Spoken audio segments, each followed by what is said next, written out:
Sky Captain, come in. We're being attacked by too much CGI. It's all over the place and it's closing in fast. Help us before we all die of boredom. We saw Sky Captain in the world of tomorrow. You know what that means?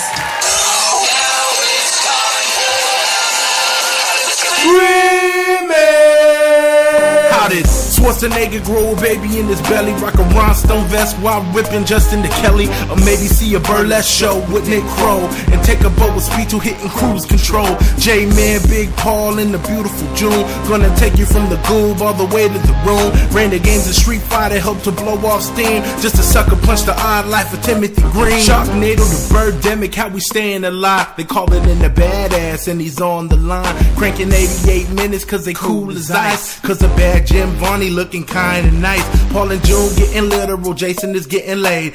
June is making sure all the monkey shots getting paid. They judge a bunch of movies while they're making the grade. Here's a real question for you, how did this get made? Hello, people of Earth! And hello, people of Largo! We are so excited to be here tonight to be talking to you about Sky Captain and the world of tomorrow. If you've watched this movie, I apologize. I managed to avoid it until just this week, and boy, oh boy, it's rough. But good thing we have an all-star panel tonight to help us dissect this blue screen masterpiece. Let me bring out my co-host, Jason Mantzoukas.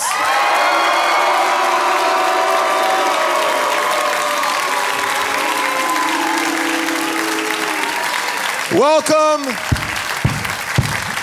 What's up, jerks? How we doing, everybody? What's up, LA? We're here to talk about a terrible movie. I'll ask this of a movie that is 90% real-time navigation. Lots of maps, a lot of charts, a lot of compasses. And none of it was there. All of it pointless. A movie in which Gwyneth Paltrow gets punched into unconsciousness. Sky Captain and the Turd of Tomorrow. It is a problematic movie indeed, for many a reason. But here's a question that I did not enjoy this. Well, here's a question I will ask of everyone that comes out here. How long did it take you to get through this hour and 40-minute movie? I watched this movie today, okay? And it was awful. It was awful. My first note is I'm 6 minutes in and I'm already exhausted. Next note, wow, comma, this is awful. Next note, this must have been torture to make. Next note, this looks awful.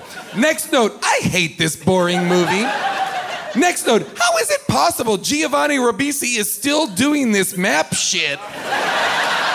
This was happening all day for me. I watched this movie, I started the movie at 8 p.m. I finished it at 12:45 at night. Because I stopped it for breaks, and I rewound it a numerous amount of times where I found that I just stopped paying attention. I finished this movie and was, I'm gonna be honest, furious. I was furious, but thankfully I realized I had enough time before I had to come here. Boom, Den of Thieves on iTunes, fucking killing it. Gerard Butler, the salve to all my woes. I was gonna think that would be a good movie for this podcast. It is! Great. Actually, no, it's not, because it's fucking rad. If you are casting Den of Thieves 2, put me in that shit. I am excited for that now. All right, well, to break this movie down a little bit further, we have a How Did This Get Made All-Star. We haven't seen this person since Arnold Schwarzenegger was chasing after his very exciting Turbo Man toy. It was episode 28, an episode called Jingle All the Way. You know this guy from his hilarious Netflix special, Joe Mande's award-winning comedy special, which is now also streaming. You don't have to watch it. You can listen to it wherever you listen to streaming comedy or anything like that. Please welcome Joe Mande. Woo, woo. Woo. Yeah. Welcome, Joe. Hello. Hello. This movie falls in the category of movies that I feel guilty asking people to watch when they come do the podcast. No. I have a high tolerance for this kind of stuff. I loved it. I actually loved it. So did you digest it in one sitting? Well, I'll be honest. I rented it last night and I got high. And then it's funny that you had the 6-minute mark because after 6 minutes I stopped. Just like I've read more in these 6 minutes than I have like a book this year. Like there's so much reading involved that I was like, I'm too high to watch this movie right now. I got to like sleep this off. Yeah. And it's also in soft focus too, so it also makes the reading challenging. The whole movie is shot. It's like it was at the time I think like very innovative to capture this look, but it's really just an Instagram filter. Like they just shot the whole movie with like Valencia or whatever. Willow. It also feels like they wanted to make the movie black and white, but someone was like, guys, sepia. Sepia, baby. Yeah, sepia. Please, you don't make it black and white. It won't work. You know what sells tickets? Brown. Yeah. A real gauzy brown. Yeah. You need that dirty yellow. Yes. Come on. Oof, magoof. It's straight up no good. And I believe... There's lots of live action people running in front of animated backdrops like it's a fucking Banana Splits goddamn nonsense where they're like, what was the Banana Splits? Like Tom Sawyer and wait, how old is everybody here? Does everybody know what I'm talking about vis-a-vis Banana Splits? Right? Wasn't it Tom Sawyer and Huck Finn, but it was all animated backgrounds? Yeah. All right, thank you. It's rough. It is a rough... And I'm going to blow your mind on the sense that, yes, this was innovative, but it was also... No, it wasn't. The amount of blue screen was innovative at the time, but Sin City came out the same year. They did it way better the same time. So this wasn't like 1987. Like, it was like... It was... It wasn't 1987. It was not. Was it 86? Yes. Also here tonight to discuss the film, she has on 2 great podcasts. One called Yo, Is This Racist? And Supergroup. You know her from shows like Bajillion Dollar Properties. Please welcome Tawny Newsome. Whoop, whoop. Yeah. Woo. Welcome, Tawny. Oh my God. Here we go. Oh boy. Now, Tawny, I know that you also had issues with watching this in one sitting. How long did it take you to get through this? 3 goddamn days. I rented this shit on Tuesday and was like, I can't do this to myself. I don't need to go through this in one sitting. I'll watch it tomorrow. Got busy with life shit. Didn't watch it tomorrow. Watched it tomorrow's tomorrow. And if you're familiar with Murphy's Law, the simplest answer, no, it's more like iTunes Law of Rentals, which is when you wait 72 hours, you have to pay for this garbage movie again. That's why I just buy now, because I never can watch it. I can't buy it. Jude Law is going to get a check in a couple of months and be like, why did a whole mess of people rent this movie? I'm like horny young Dumbledore. What's up? I pray to God, for my teenage self, I pray to God Jude uses that money to stay bathing in yogurt and children's blood that keeps him looking so goddamn beautiful. But it was so bad. I was so mad to fork over that money again, only to find out I only had like 20 minutes left of it. And I was like, I could have predicted the ending of this. But the last 20 minutes, they do reveal the entire plot that we are kept in the dark for. We don't know exactly what's going on. But we've seen The Wizard of Oz before, so we know what's going to happen. Well, I just want to start off with this as my opening salvo here. Like, why does anyone assume we want this, right? Like, I feel like there's this thing of like, oh, it's like the 1940s serial. Now, we like it when it's like Indiana Jones because it's like, it is like a serial, but it's updated to a movie that people watch. Yeah. But it's not like, we don't want a 1940s serial. Like, I don't think, right? Is it just people want a lot of tweed on white people? Or a lot people are like, you know what we don't have enough of in movies? Dirigibles. But it's this, I think it's this weird thing that, again, it comes back into bed. I feel like somebody is a fan of it and convinces other people, like, you know what everyone wants to hear about? Vinyl. We'll make a whole series called Vinyl. I feel about the aesthetic. I feel about the aesthetic of this movie the way I feel also about like steampunk. I'm like, I think this is a great big bag of no thanks. Yeah. I don't want this. I didn't ask for this, so get it out of my movies. I'm looking at you, Peter Jackson. London on Wheels or whatever this movie is that's coming out. I don't get it. No thanks. Like, who made the, like, but didn't like the Farrelly brothers like remake the Three Stooges and just like made Three Stooges? Like, no, we are past it. It's okay to be past it. Like, we don't have to go back to it. Yeah, this whole movie felt like it was, what are those called? Like in video games, like cut scenes? Yes. It was like a whole movie of a cut scene for the video game version of The Rocketeer. I've also What the fuck am I watching? I've also seen cutscenes that had better acting in them than and better written dialogue. I would argue this is like a video game cutscene of like an old game, like Wing Commander or something like that. Like, it's not even a new game. I also find this to be a very rude reconciliation of Gwyneth and Jude since The Talented Mr. Ripley. Like, how dare this be the next time we see them together? By the way, it should have been epic. Fuck you. I feel like this was a snake oil salesman to kind of get this movie because Gwyneth Paltrow signed on without a script. Did not know what she was doing. Yeah, she saw like a screensaver that guy made and was like, ooh, those toasters have wings. I'm in. Yeah. She saw a moving Magic Eye poster and was like, You're I want to telling be me in this that. movie has blimps and maps? I'm in. Yeah. She's been looking for a good blimp and map Ooh, project. blimps, maps, and robots? Yes, please. This movie is trash. It did make me like long for the Star Wars prequels. I was like, give me something. Yeah. Give me something tactile. Everything felt like gauzy. It was like, what are we doing? And like, this is like, I pull this one still, just be like, that's it. Like Angelina Jolie just blew. There's nothing there. Just nothing. She worked on this movie for 14 minutes of one day. And was probably paid $7 million. God bless. To do I hope it. She was paid 7 million maps. All the maps you can carry. This movie exists in a CGI world maps. in which Now you should have asked.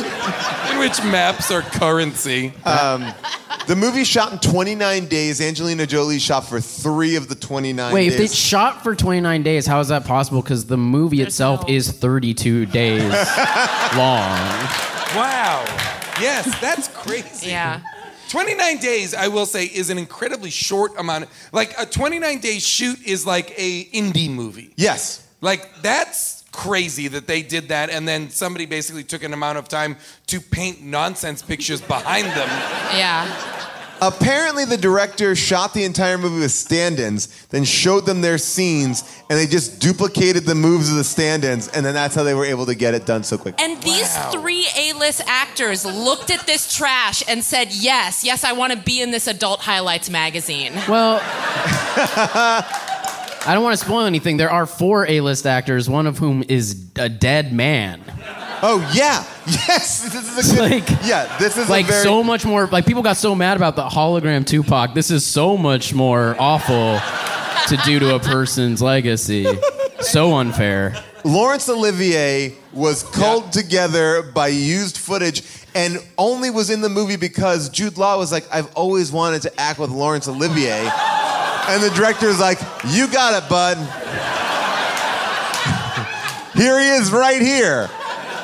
Nothing's there. We'll put it in post. Don't worry about it. Yeah, we'll just like Max Headroom, the greatest actor of all time. It'll be fine. I wrote Max Headroom down in my thing as well. It is egregious what they do in this movie. It's awful. And to Giovanni Ribisi. Yes.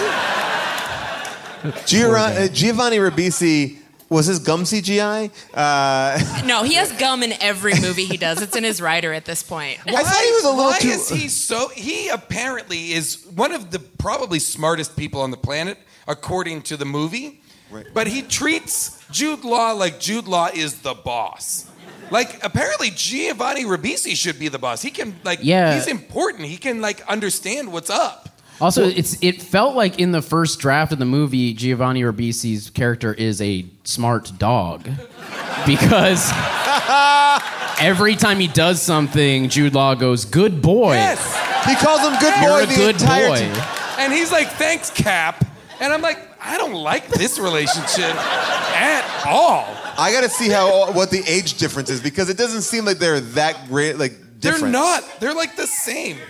2 years? No way. Oh yeah, you You'd can't. Never know it. Jude could be 65 goddamn years old. And still be young Dumbledore. What is Gwyneth Paltrow? Is she a reporter or a photographer? Oh Wait, you're asking what is Gwyneth what Paltrow? is her role? A photographer. She's like a whole Tweed bunch receptacle. of goop in a really shiny package. Nailed it. But I was confused about her role. Is she a reporter? Because she's she's like a His Girl Friday level screwball comedy reporter. But she also seems very into the photos too. But she's also lobotomized as well. the dumbest character. It's so one-dimensional, unbelievable. The worst character arc I've ever seen maybe is this reporter is very concerned she's going to run out of photos. That's like if you had a character arc that was this hostess isn't sure if all her guests like their bread mayonnaised on both sides. So or this woman doesn't want to wash her car. She's worried it's going to rain, and that's kind of what drives her. Or this woman doesn't want to take off her mascara because her friends might text, and they might still go out, but then they're not texting, so she's just watching Netflix in her mascara. It's not a character trait. Yeah. So bad. How about when Gwyneth Paltrow in the back of the plane pulls out a journal from one of the scientists and just basically reads exposition. It's exposition, but it's not even a journal. The bad guy. She's then just looking at photos and just inferring things. And it is exposition written as if it's from a exposition description. It's not you would enter in your journal. She pulled out the script of the movie and just started reading the stage direction. It's he apparently was, while looking at a photo. Yeah, was apparently disgraced from this, but wanted to. But I was like, what the fuck is happening? And it talks to my biggest problem with this movie, which is no one reacts to any environment that they're in. She's in a fucking plane. Yeah. It's so anyway, a plane that can fly from the United States to Nepal right. so easily. And become a submarine too. Yeah. Oh, that's right. Wait, they're driving down, they have a chase scene in New York City that is like a car chase with airplanes flying so low. So take a left at the drugstore. He's like, okay. Well, it's also every woman's experience talking to her Lyft or Uber driver, just being like, no, trust me, I know these streets. No, trust me, turn left. No, please turn left. And they're like, well, I don't know, the GPS set. And you're like, no, I fucking live here, just turn left. And she doesn't know because she messes up the directions. She messes up. You think... Right, she's dumb. Yeah. She's never gets it. Dumb broad, that's her character. She's an award-winning journalist, but her whole character is I need to get pictures of this. Why would anyone trust my writing?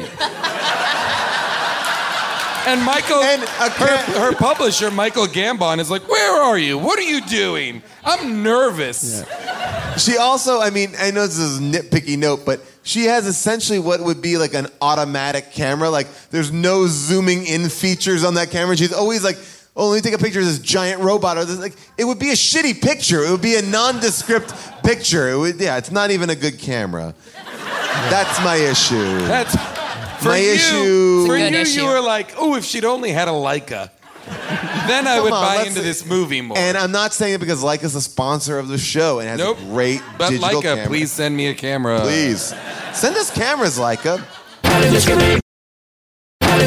I'd also just like to mention that the very first frame of this film is an image of the Hindenburg, which is a giant bloated thing known to be a famous disaster. Yep. Like it's like that's how you're starting this $700 million movie. And the words there we go. Hindenburg. Yeah, there it is. Too. Just take a look. This is how we open up the movie. Symbol of the movie. And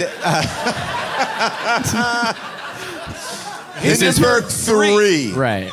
So are you meant to believe that, like, oh, they really worked out the kinks? Yeah. Well, yes. I mean, this is very strange. It's an alternate universe where, like, it's late 30s, but like the Future Nazis. past. The camera is never not moving. The whole movie is like Dutch Because angle. the plot doesn't. Dutch so the angle camera has nonsense. There are moments in this movie where text is all over the screen, like when they're typing at the office, like.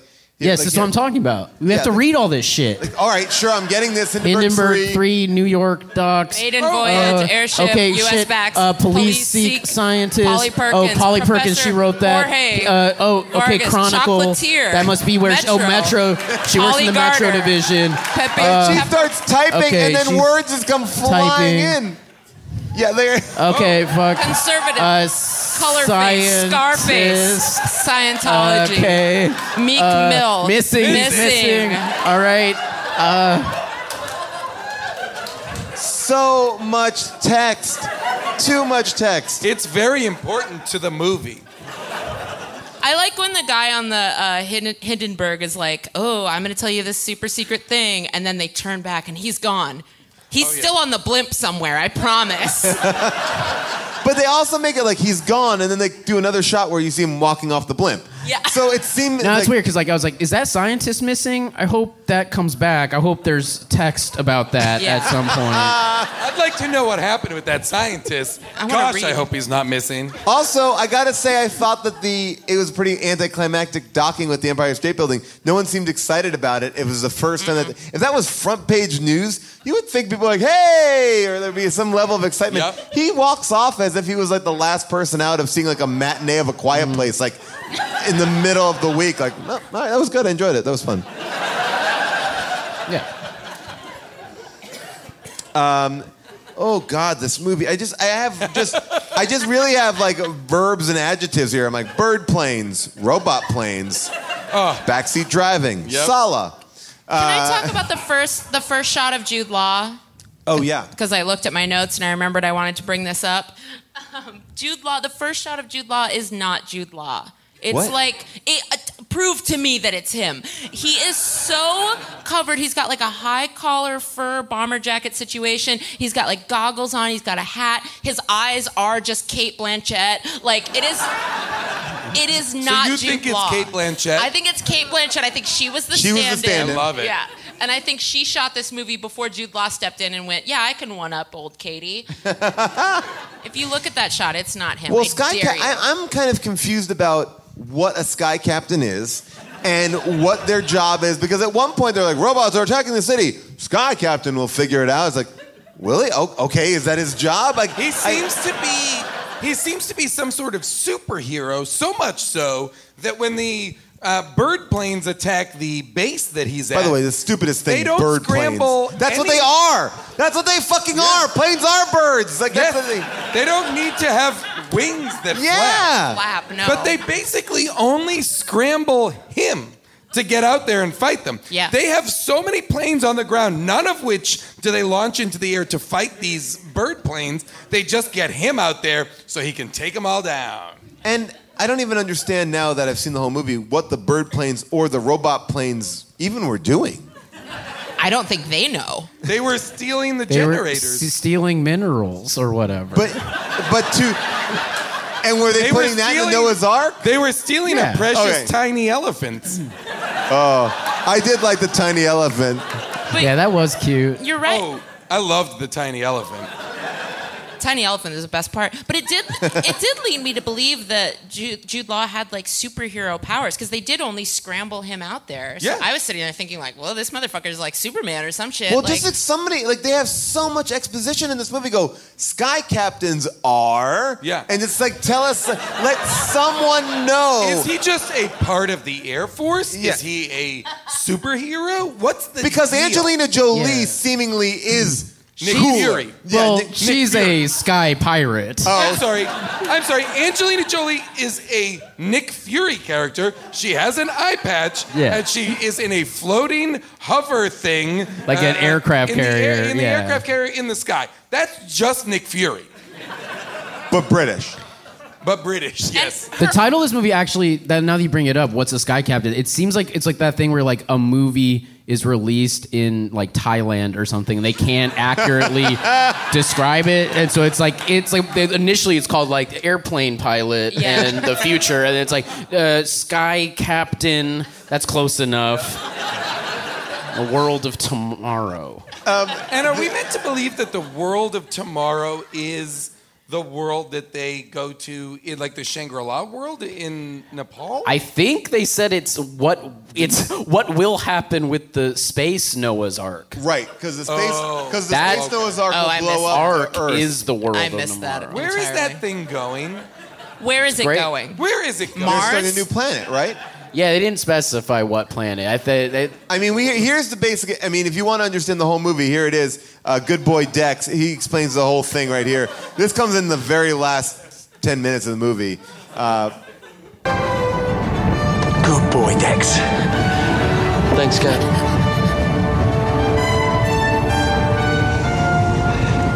Who are they? They're Unit 11.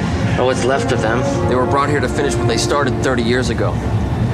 Finish what? Tell them. Paul, Do not believe that human... Watching this reminds me, Jude Law is an idiot.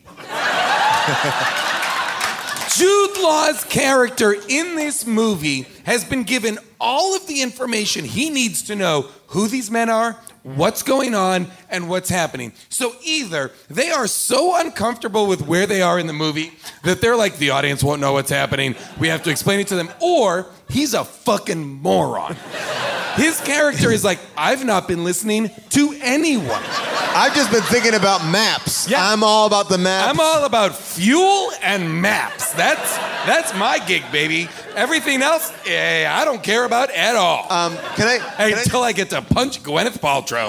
What is this role? This is crazy. I will just say this, which is interesting. The two filmmakers, initially... There was two. Initially, Carrie and his brother Kevin had nothing more than just a vague idea of this guy who flew a plane. And then he goes, and then we would talk about all the stuff that we like Indiana Jones. And that was the creative process. Also, this is the other thing that really bummed me out. Carrie, the director of the film, had never been to New York City when he made the film. It's kind of a bummer. It's like that. It feels like the movie takes place yeah, I got it from pictures. I got it. The big set piece of my whole movie. Man, I could see him being like, you know what? I'd never been to 1942 either. And I nailed that. And I fucking crushed it. Nailed that. Where's the lie? Oh, my gosh. And apparently they were really bummed out because the entire movie was shot on blue screen, but there's one scene that they actually shot in a real location because they ran out of time. Yes, the office, Polly's editor's office. So it's the only scene in the entire movie shot. You can't do that on a blue screen. You can't put a desk in front of a blue screen. Just like that they ran out of time. Michael Gambon was like, I need a real room or I'm going to freak out. I certainly won't do this shit. Put me in a real room. I am the second Dumbledore. One of two Dumbledores in this movie, guys.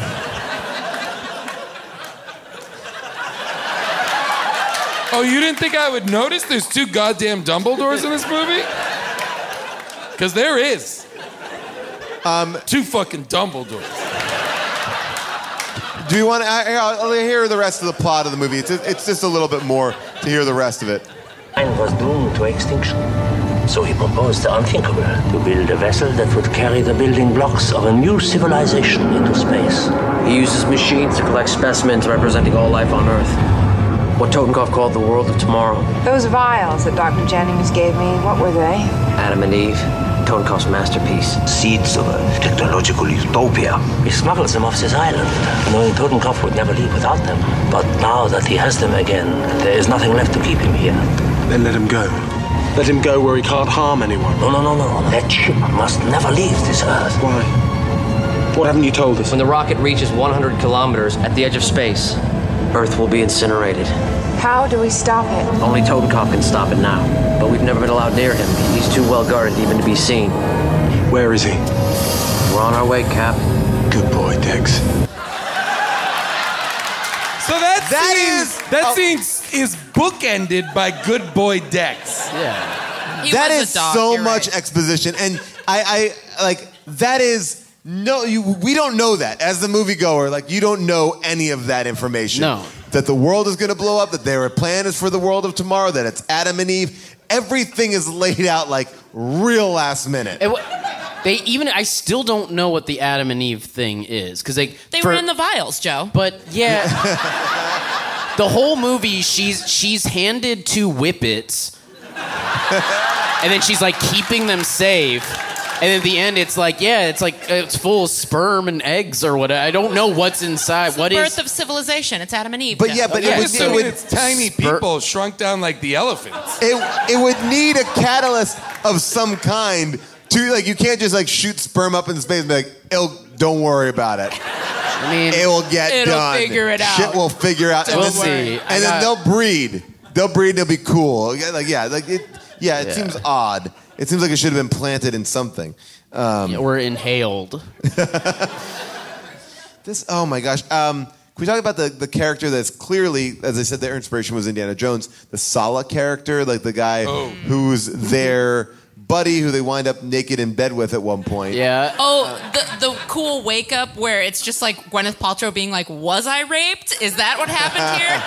Like she just looks around like, "What happened?" Yeah, well, she's like very concerned that Jude Law has raped her. Like we're naked, and then they like zoom out, and the 3 of them, and she's like not concerned about him. She's No, like, not at I'm all. fine if he did it. Yeah, she's like, I'm cool with Kaji, but I Yeah. don't like it if Jude Law is here. Right, because he was mean to me Because once. there's also flower petals on the bed? Why? Why? Why was it romantic? Yeah, they really. It's like a jerk off massage parlor. So They you just mean a got- massage parlor? Yeah. Like a nice one. So this guy, this Sala guy, which I think has the best line in the entire movie. They get him to work for him for Vienna sausages. That should go to Dex for being a good boy. Yeah. That should be his treat. He may have stole them from Dex. Here we go. The maps I needed. Yeah, they're inside. You get a little something for me? Of course. 3 cases, just like you asked. Oh, Vienna sausages. My God, it's been so long. Kaji, how's your Tibetan?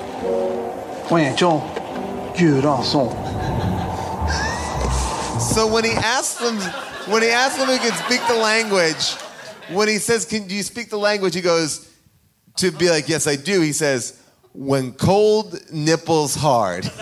So the answer is no. Yeah. Well, most of my understanding of other languages is how to convey the state of my nipples vis-a-vis the temperature that we find ourselves at. With 0 prepositions. Yeah. It's like, do you speak the language? When rugged, stand here, I do.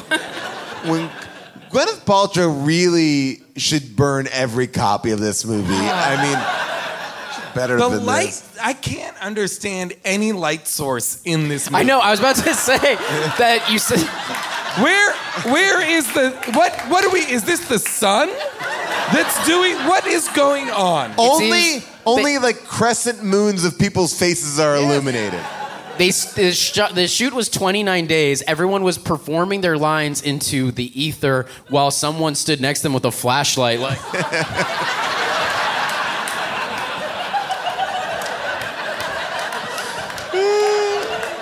And every people that anyone was photographed at or filmed at looks like they're the other face in a velvet painting. You know, you have the one that's looking at you, and then the one above you that's just like straight up 45-degree angle profile. That's the dead twin. That's the dead twin. That's the one that was absorbed. I'm alive. My twin is dead.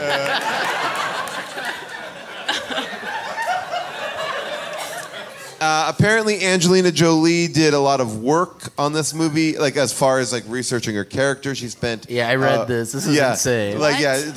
What? She spent just in preparation for her role. Angelina Jolie met and interviewed dozens of British World War II veterans and pilots. Untrue. Oh. And adopted them. Can you imagine those?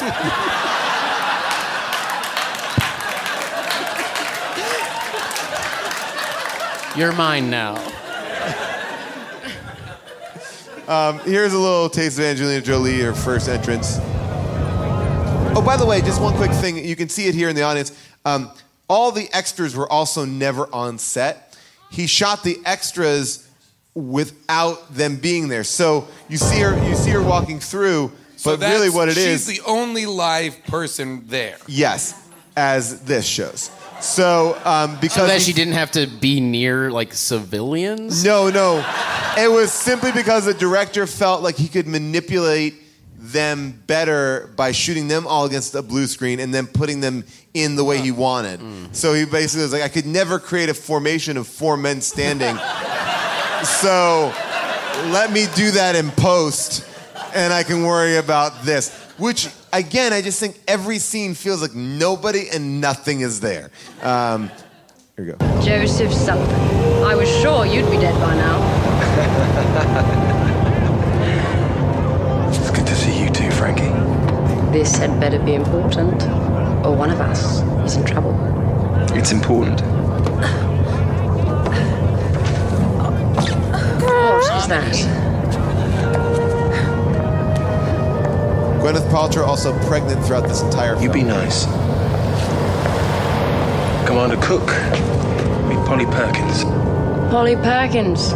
I've heard so much about you. It's a pleasure to finally meet the competition. Oh, can you pause? It's been a long time. On Angelina? Yes. If you can. Absolutely. Did they have to put her eyebrow above the eye patch?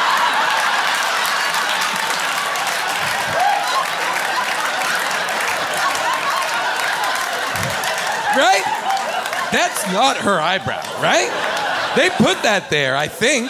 It almost looks like the eye patch is inserted inside her eye socket. It seems as though that eyebrow is for the eye patch itself, not for her eyeball. It's the past future, Jason. That's how they do it. I've got a lot of questions about this eyebrow. I want to look. It's the sexiest eye patch I've ever seen. It's like the slinkiest, it's like the thong of eye patches. It's like, do you want to have a missing eye, but do you also want to look like a slut? Please. Slim this out. It's everybody knows it's like nothing but an eye pussy underneath that patch. Just barely covering that eye gap. Well, that's the thing is this becomes a sort of love triangle where Gwyneth Paltrow gets kind of jealous of Angelina Jolie for some kind of tryst that they clearly had in Nanjing, and it's like, well, is that how she lost her eye? Like, is there like some kind of like sexual mishap? Like they don't explain it. All we know is that they like were in Nanjing. And I'm so impressed you remembered Nanjing. First of all, for 3 months of Jude Law's relationship with Gwyneth Paltrow, he was cheating on her with Angelina Jolie. But then Gwyneth Paltrow did something super psycho too, which is like sabotage his plane. She downed his plane so he became like a POW so there's blame on both sides here. Now when he doesn't like help her get down the plane and just makes her slide down the wing, you're like, I get it.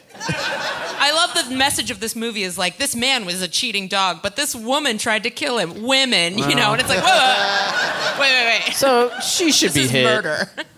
They should both just hit each other. How did this The dynamite locker scene. Oh yeah. Oh, that ruled. Very cool. That ruled. Very cool. They get trapped in a like safe, and they turn around and there's a Wile E. Coyote level wall of dynamite. Yes. With like as if it just got mailed from Acme itself. Even did that effect of like boxes of dynamite, and then it like tilted up to see it that it went on forever. Because, by the way, even 2 boxes of dynamite would kill them fine. You don't even need 15, 35 boxes of dynamite. They're dead. But no, yeah, that was so stupid. The movie is stupid. Like, and yes. and I don't want to be like, oh, the CGI sucks. Like, take that all out of the equation. Well, let's just go plot. Yeah, the thing is, like, if they wanted to do an Indiana Jones is capable. Right. You know what I mean? Like, he is an adventurer, an archaeologist. We understand his profession. Yes. And he's not a sky captain. Jude Law in this movie is like, what if a cartoon character came to life and was the star of the movie? You know what I mean? Like, it's that, like, he's I would that argue thin. his plane is more interesting than him. His plane does more cool things than Jude Law does. Yes. Jude Law doesn't have any powers or skill. The villain is more interesting than Jude Law is, and he died 20 years ago. Well, I don't. What's better than a villain that is already deceased? What are we doing? To what end? What is this movie? Why did this happen to us? Is this a crime? Can we sue? If so, who? Tell me. I would like to sue them for the fact that I had to watch this movie. I was thinking about this. So the whole thing about this movie was there was a 6-minute short that looked just like the film. This movie was 6 minutes long? Yeah. This felt like an hour and a half. Why didn't you let us watch that one? I know, we should. It was somewhere between 6 minutes and 32 days. So, this is, by the way, I'm just going to scrub through it. I passed away during this movie. So this movie is my Jacob's Ladder scenario. That's what I assume I deserve. So basically, you look at this movie, this short film, it looks just like, it looks just like the movie. Sure. And they do the whole thing in 6 minutes. Cool. By the way, 7. Cool. Yeah, right? And so someone said, let's make that a movie. And I thought, oh, this is like the Pixels of 19... Yes, it's proto-Pixels. Yeah, right? Because people saw Pixels, that's really cool. They're like, let's make it a movie. No, let's not. Wait, was Pixels a short? Yeah, a really cool-looking short. Cool. And they're like, let's now have, Josh Gad fuck Pac-Man. That became... Qbert. I believe it's Qbert. Qbert, yeah, you're right. Sorry. Pac-Man I would only never. say that because, Qbert's, begging for it.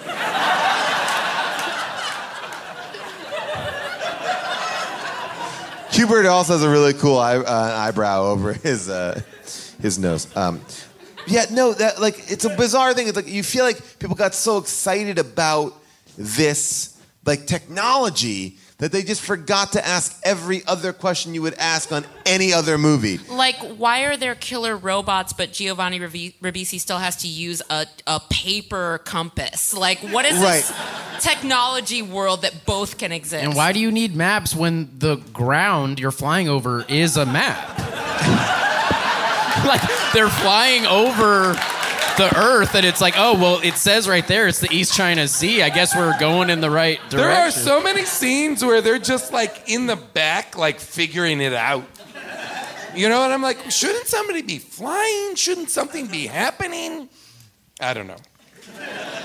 There's a scene that actually, and you can tell that I was high when I was watching it because I stopped the movie because it didn't make sense in my head. But Gwyneth Paltrow is jealous. She's just a jealous woman for about, I would say, 35 minutes of the movie. When she does some of her classic harumphs. Yes, so many harumphs. They get to the Skull Island or wherever the fuck they are. It's his they monster. Park their seaplane.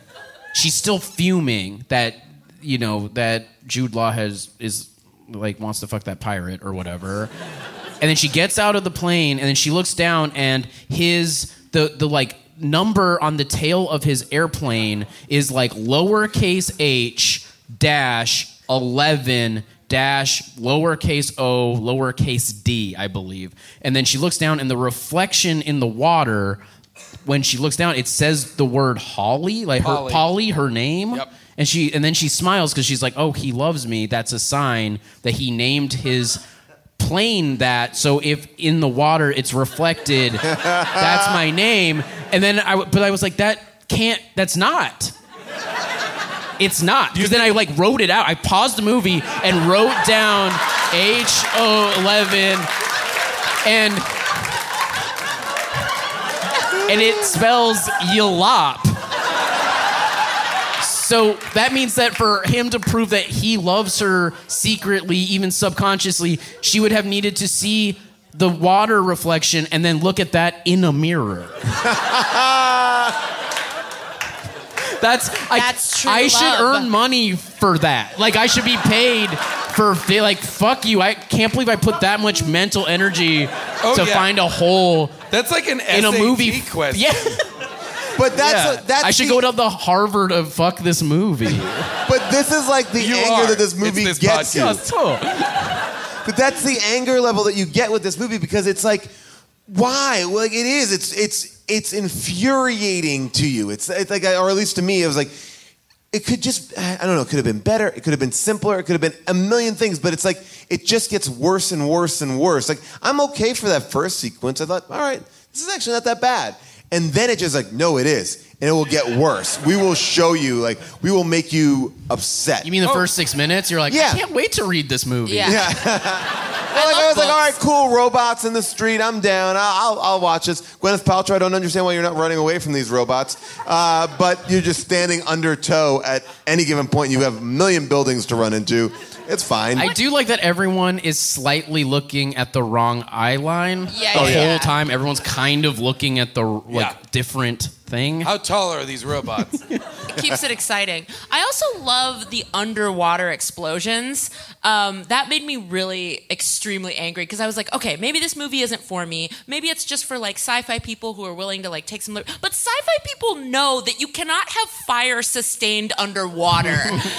And they have the, they're flying or they're swimming or whatever the fuck these subplanes do. And when they hit a rock, suddenly there's like a big explosion as though it's out in space. Fire doesn't work underwater. It made me so mad for people that are smarter than me that know why fire doesn't work underwater.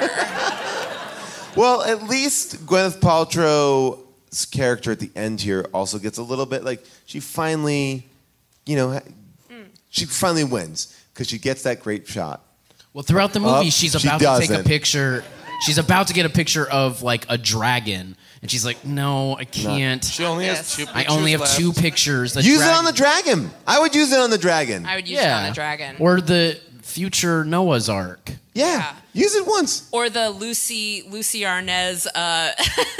Whatchamacallit, like, machine... Conveyor You know what I'm belt. trying to say? Conveyor belt, thank you. Yeah. I call that a Lucy Arnaz. I feel you, I do too. It's a perfect, it's era appropriate for the movie. By the way, Lucy Arnaz is a great... she's not often referred to as Lucy Arnaz.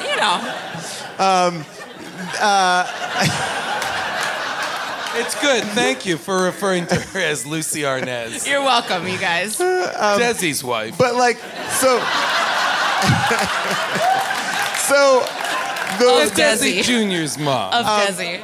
So, but this person who's been maligned and she's kind of been treated badly the entire movie, she has her final shot. She's going to take it of this great thing, and then she's like, no, I'm going to take it as Sky Captain. And then she takes it, and then he goes, lens caps on. And that's how the movie ends. Who just gasped? Somebody in the audience just gasped like, oh no! Don't gasp for Gwyneth Paltrow's camera work in this terrible movie. Yeah, did you gasp because we spoiled this trash film for you? Oh no, you mean she took it? Oh no. By the way, it's funny because she's stupid. Well, that's like, I was like, you don't give her anything. No. Like, you don't go like, oh, at least you got that picture. Nope. No, she got one thing. She got punched in the face. This character whose driving force has been what pictures are good. Yeah. Gets punched in the face, gets a man who doesn't even love her because he can't reflection reverse spell her name. Right. Then at the end, she takes a picture of the inside of a lens cap, and the last word of the film is lens cap. It's like toe pick, you know? It's just Well, it's like the lens cap. Aristocrats or something. It's just like lens cap. Lens Also, Sky Captain is the least compelling character of all the heroes. Yes. Everybody should be into the scientists or Dex or anybody. Sky Captain is like a moron who just flies. But they both are. She gives up her picture for a picture of him. She could take a picture of him any fucking day of the week. She took a picture of the ground at one point. Yeah. And he laughed at her face and called her stupid. Can I say something? This is what I'm going to say. I think Totenkopf is right. Let's fucking blow up this world. Let's start fresh with tiny animals. I agree with you. I was thinking the same thing because it was like, just disarm the part where the world explodes. Like, go ahead, fucking make a new life with small elephants or whatever. Like, who cares? Great. Let's do it. Tiny animals, human beings. Whippets full of cum. Scratch. I get it. Thanos was right. Oh, my goodness. Well, let's see what you have to say, audience. We're going to come out here for another chance, a correction, an omission. All right, you, sir, come over here. Come down to the aisle. Come out to the aisles if you're deep in the aisle so I can get to you. All right. Sir, your title for this film and your question. Sky Captain, the best movie ever fucking made. All right, great. This is the director of Sky Captain, the World Tomorrow. And your question. Two observations when, what's her name? Gwyneth Paltrow, when she gets off the phone in the phone booth, she runs away to an alley away from the robots, and a cop says, "Stop, come back." Yes. And then, what was my other one? Oh, yeah. So Sky Captain is known for having milk of magnesia, which is supposed to settle your stomach, but also it relieves constipation. So for a 19-hour plane trip from New York City to Nepal using modern-day speeds and technology, he would be shitting himself so hard the entire time. Well, I love that guy just was like, I was going to say that, never mind. That was great. Yeah, so by the way, if your question is based on milk of magnesia and diarrhea, you can sit down. We got it. Wow, the entire audience just sat. Oh, yeah. No, what a lot of people don't realize is that this movie is scat porn. All right, sir, your title of the film and your question. Actually, the tagline. Okay, great. The sky's the limit, but not for my patients. Great. We've pointed. And you're a doctor in this scenario, right?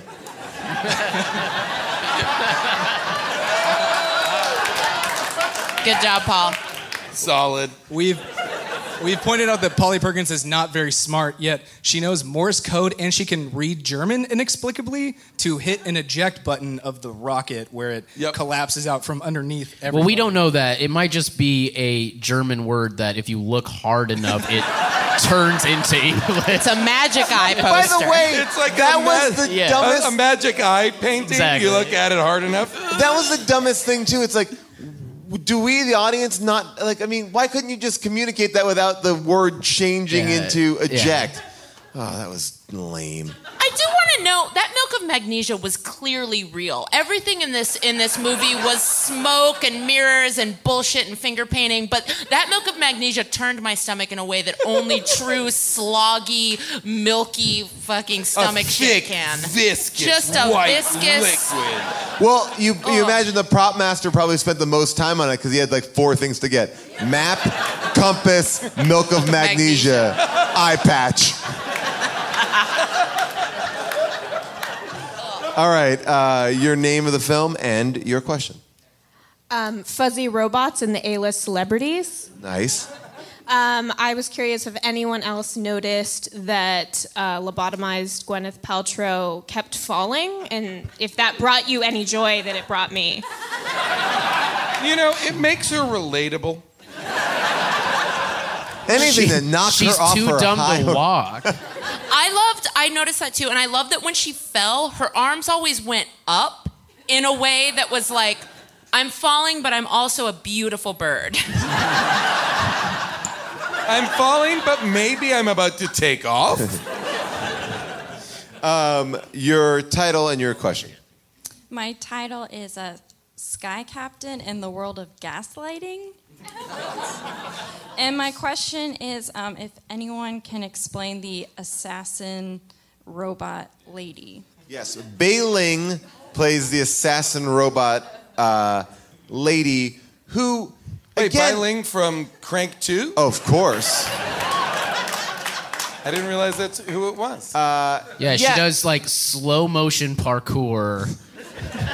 Which is also just climbing. Yeah, but like in a very like as if she's floating. She also I thought she was a witch or a ghost when I first saw her.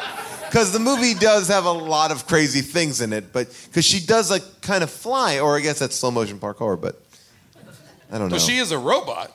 She's a robot. I thought that I sort of concluded that she had absorbed Laurence Olivier's consciousness. Well, because they say when his Max Headroom head goes away and they see his dead body, they were like, he's become this spaceship. It's the wires and the... You mean when they're all in the wizard's throne room? Yes. It's like Dorothy and the Scarecrow and Nipsey Russell and all them like standing He had there. like... what was that Johnny Depp movie? He had uploaded his Transcendence. Sorry. Transcendence.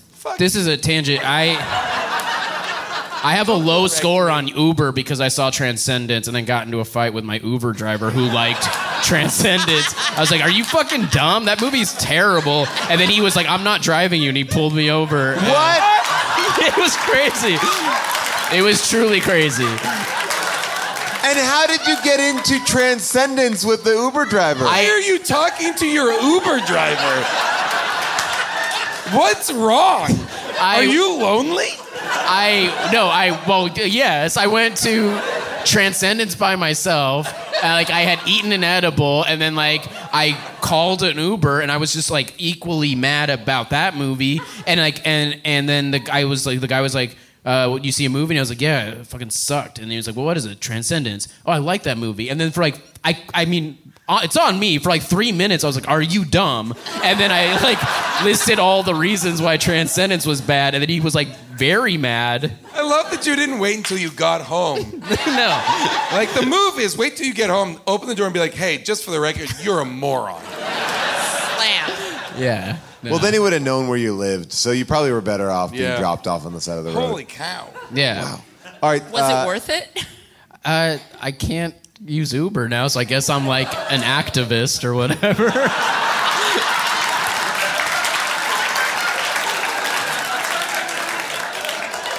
Okay, sir, your title and your question.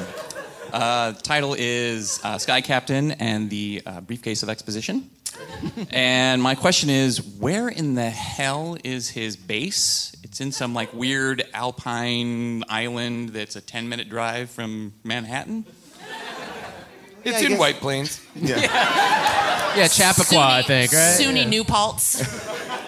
Yeah, that is an odd thing. And maybe I'm being too weird. The fact that he is British, right? But they don't is he a part of a UN force? Is he? I don't know. I have questions about Sky Captains. I do. Yeah, Is he British or does he just talk through a permanent smirk? By the way, he could be British or also have a 1940s accent too. That's another thing. Transatlantic. Yeah. Sir, your title, your question. Title is Milk, Milk, Lemonade, Around the Corner, This Film.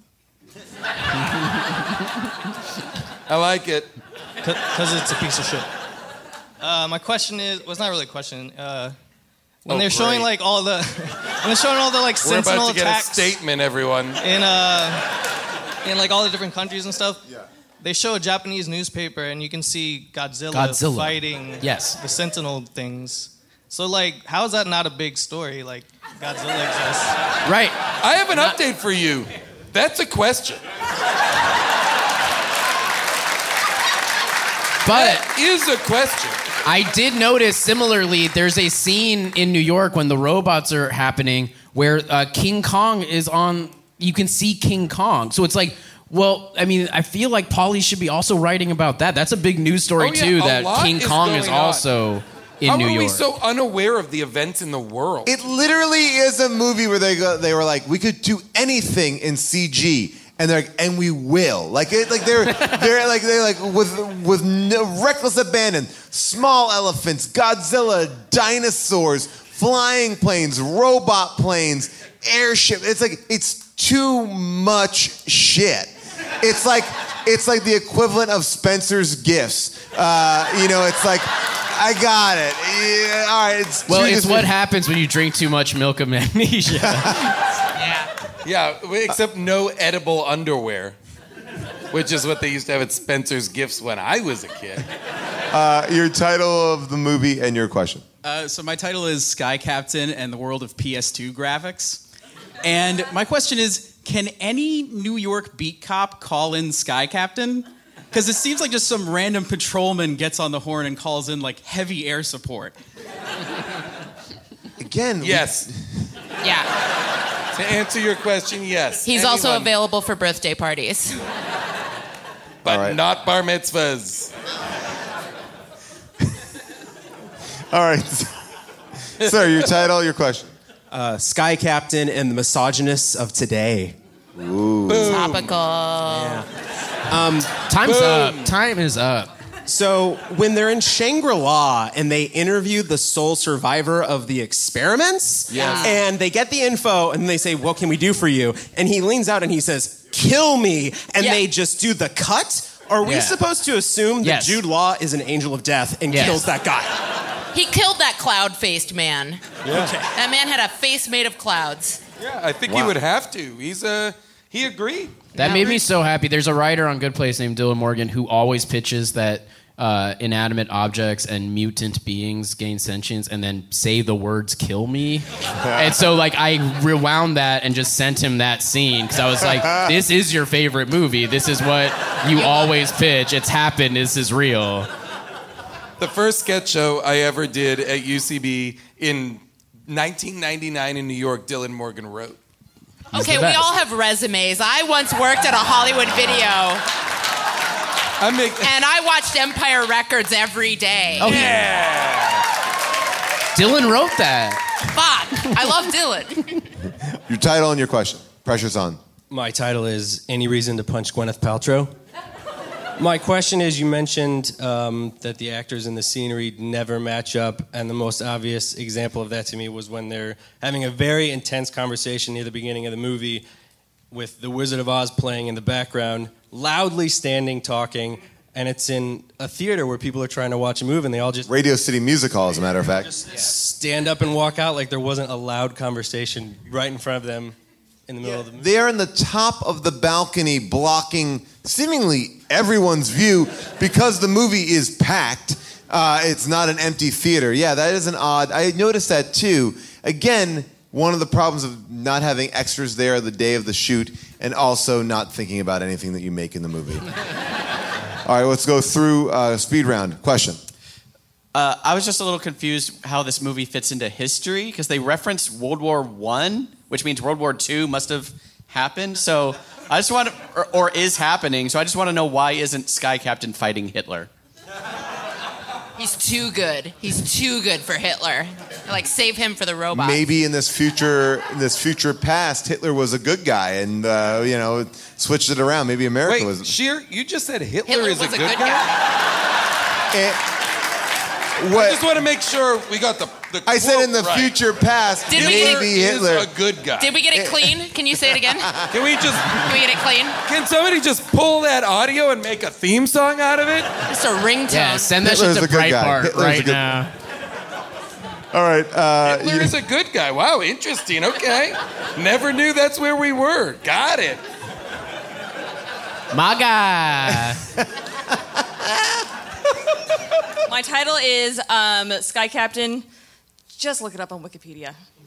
And it's more of a comment, but Reddit has a strange love for this movie. And if you're a fan, the top 3 recommendations are Sucker Punch, The Shadow, and the Phantom. Whoa! Are those just 3 things that happened to Gwyneth Paltrow in this movie?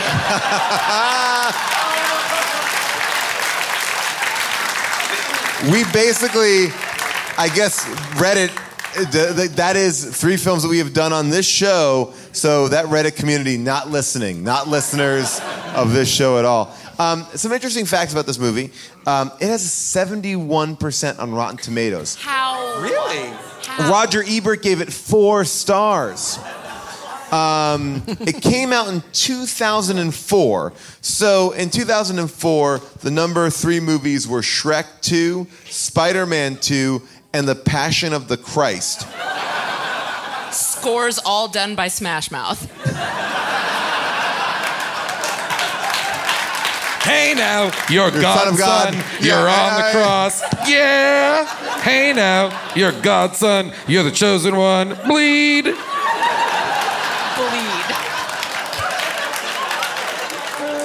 Yeah, because he's all stabbed in the that side, blood you know. is wine. Okay, so ranked 70. Did you say all the blood is wine? Yeah. All that blood is wine, and the crown is thorns. Ranked, it came in 77th of all the movies made in 2004. And I will just say again, I hope there were only 77 movies made in that year. Yeah. Well, I can't find anything that we've done in the show that it's beat. But I'll say, like, the CGI in Spider-Man 2 is pretty good. Like, so, again, this is not a movie that is like, wow, it was mind-blowing how they were able to do that. Like, they were doing it successfully. Can I just tell you my favorite piece of trivia about this movie is that the kiss where Gwyneth Paltrow gets punched into unconsciousness was nominated for Best Kiss at the MTV Movie. Whoa, did not know that. Did not win. Lost to the Kiss in the Notebook. Oh, which was also a great kiss. Yeah. Just because she never remembers it. So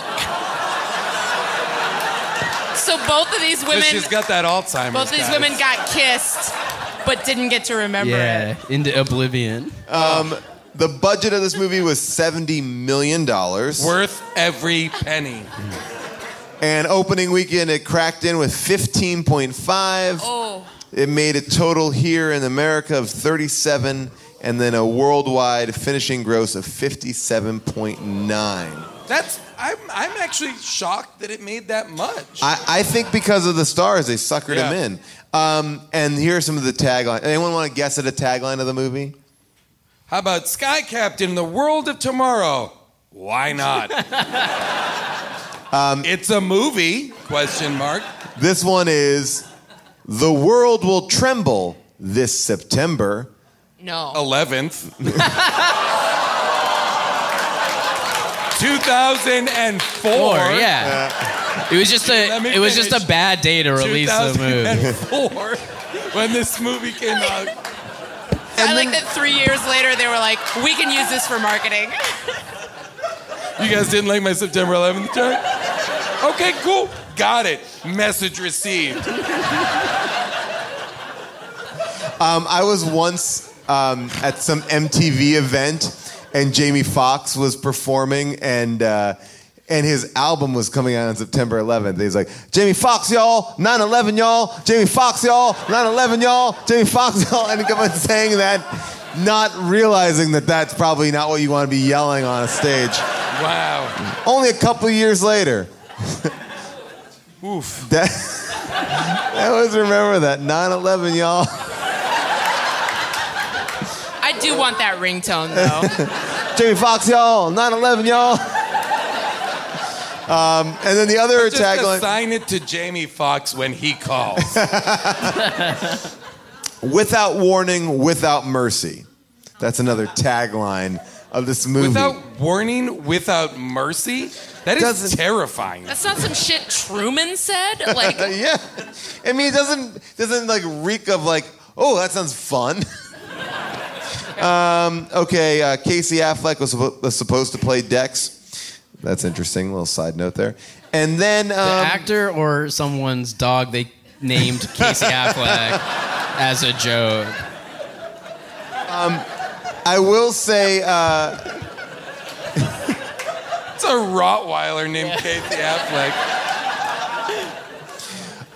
All right, so obviously we had an opinion about this movie, but there are people out there with a different opinion. It is now time for second opinions. Was it great or was it shit? I just can't make sense of it.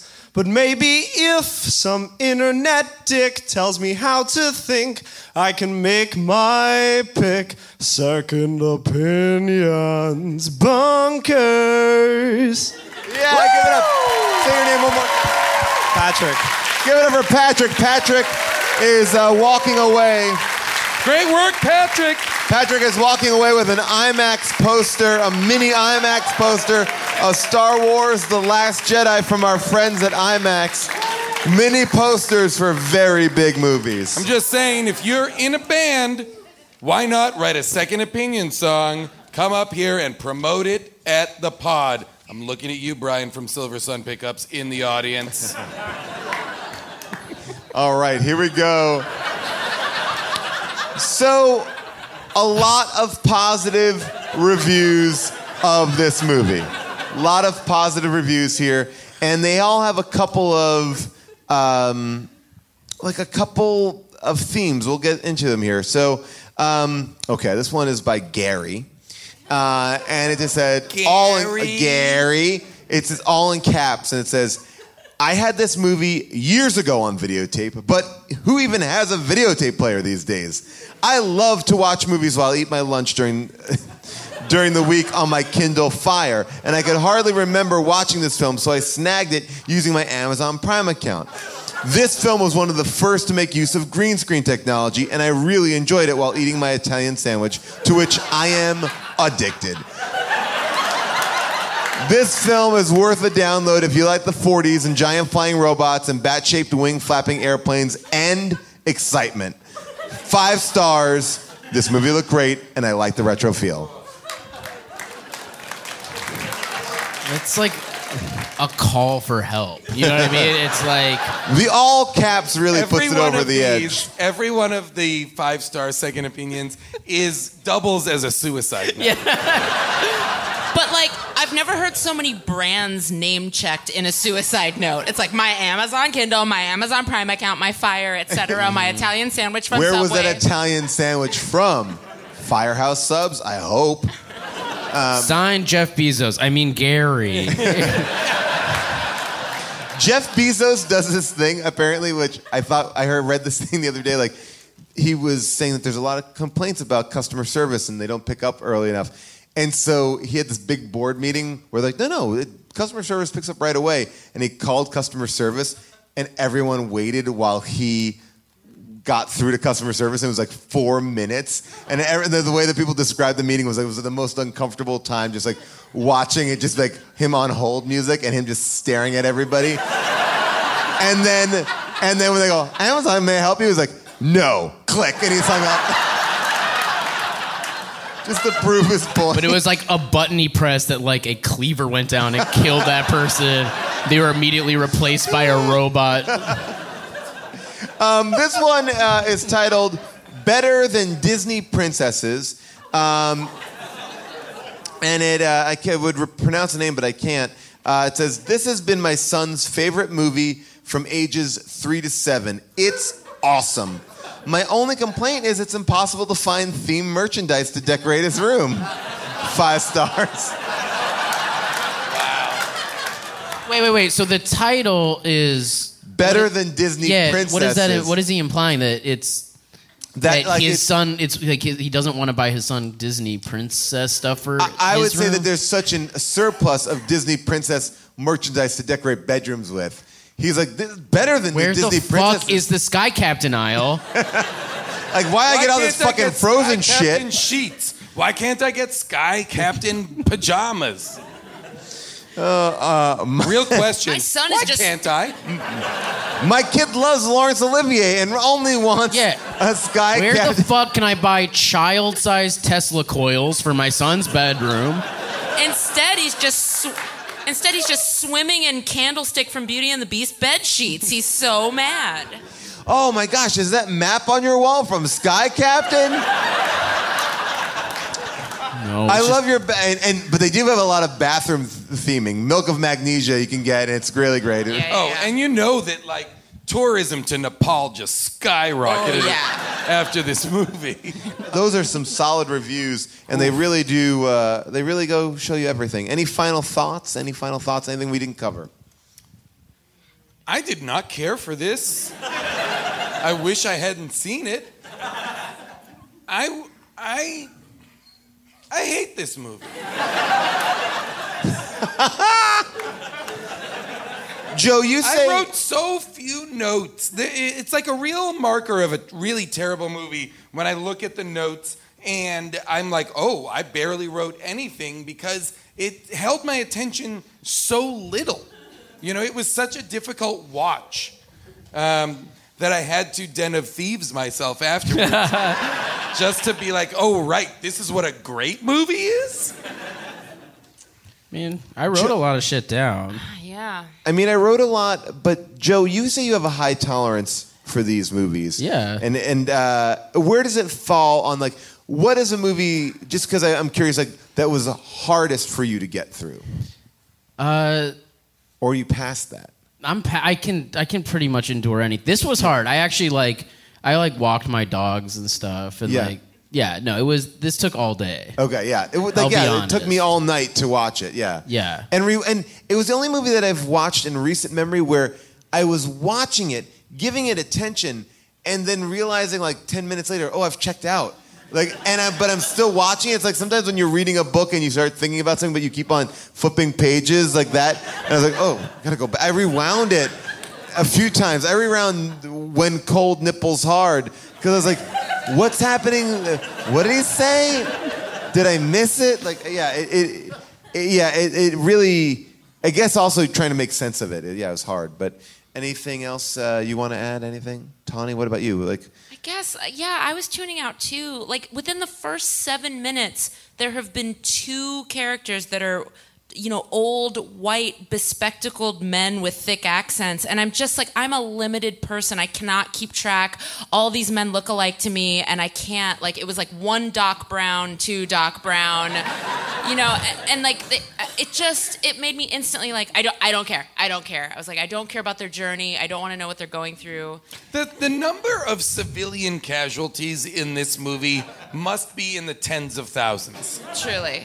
Like between the attack on Manhattan, between the bombing, then the bird planes that attack, they kill a ton of people. There's like and then according to those newspaper articles, it was also Tokyo and Berlin. Yeah, this could be like a Thanos level event. But Godzilla seems to be working on the side of good, like Hitler, right? Yeah, he's aligned. Godzilla and King Kong are both pretty cool, I guess. Yeah. You know what? This movie kind of proves that, like, just because you really like movies doesn't mean you have to make one. Like, this whole movie was like proof. Like, I like movies. Look, here's Wizard of Oz. Here's King Kong. Sure. Here, like, it's like you just watch them. Just don't. Or sometimes. How about sometimes? A short is enough. Yeah, that's what I'm saying. You did it, man. You did. Congrats. Congratulations. Yeah. Great. 6 minutes. That's your limit as an artist. Yes. It's fine. 6 minutes, that's pretty great. So we all agree that at 6 minutes, we're all on board with this movie. Sure. This movie felt like 6 hours. Yeah, this movie felt like a miniseries. I've been told 6 minutes is fine. So let's just keep it. I was told it's 6 minutes until Dougie Fresh is on. Who remembers Dougie Fresh? Come on. He was one of those guys with Tom Sawyer. And, So I'm making all 1970s references. I said Nipsey Russell earlier, like a real young, cool kid. We're doing great. I thought you said Nipsey Hussle. I thought you were cool. So we're going down the line and just saying that none of us recommend that you watch this, and we apologize if you did. I'm going to be honest. If you watch this movie for this episode, I'm sorry. Yeah. Fair warning.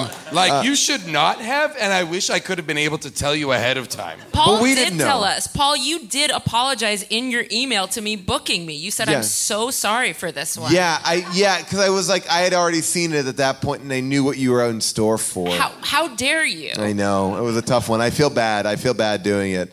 But we got this great piece of podcast history now in the books, locked and loaded. We did it. We did it. And by the way, content, you by guys. the way, we've just found out this episode got a Casty. Yes! Casty, one of the prestigious podcasting awards. It's one of the best, and... And here's Joe Rogan to give it to us. Ladies and gentlemen. All right, so he's actually in the deprivation tank as he's giving us... He's going to kiss you and then punch you in the face. All right, so Tawny, what do you want to plug? What do you want to talk about? Thank you for mentioning. I'm the new co-host for Yo, Is This Racist? So if you have racism questions, but you also want to laugh, that's a bad tagline, but listen to that. Then I have a new podcast coming out on Stitcher Premium with my co-host Alex Kleiner. It's called The Supergroup. If you like music and comedy, but not necessarily together, please listen to that. And if you run a television network, fucking put me on it, because I'm sick of just doing podcasts. Joe, what do you got? You can watch my Netflix special. You can listen to it. You can watch The Good Place, a show I write for. One of the best shows on TV. Oh, this would be great, actually, for this show. I feel like your fan base could help me with this. My Wikipedia page is being held hostage by a lunatic. So if you want to, correct some of those errors, I don't know who it is. It might be that Uber driver, actually. But...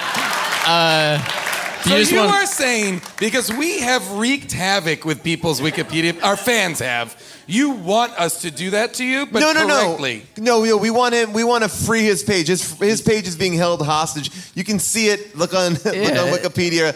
And it's being held hostage. I'm just saying, I'm saying do the opposite. You're saying do a good thing. I'm saying be altruistic. Yes. Okay. Good. Unless you didn't like my jokes, then go crazy. I don't. No. You don't want to get them back in there. Yeah. We need to free Joe from this cave of... Or just open it up. You can wreak havoc, I just want this one person to not have so much control. So fucking go nuts. Just open up the world a little. Stellar skateboard this. Yeah. I resent that one person has control over my life. Okay, well, while we're getting the fans to do shit for us, I recently discovered I have a wiki feet page. Fuck that entirely, first of all. But secondly, one of the pictures is of my Chinese friend, Jessica. So can we talk to the feet people community about how not all brown people look alike? Well... There's a full-faced Chinese woman on it. We're laying it down. Yes, Wiki Feet does not have the highest level of, What's Wiki Feet? Like you don't know.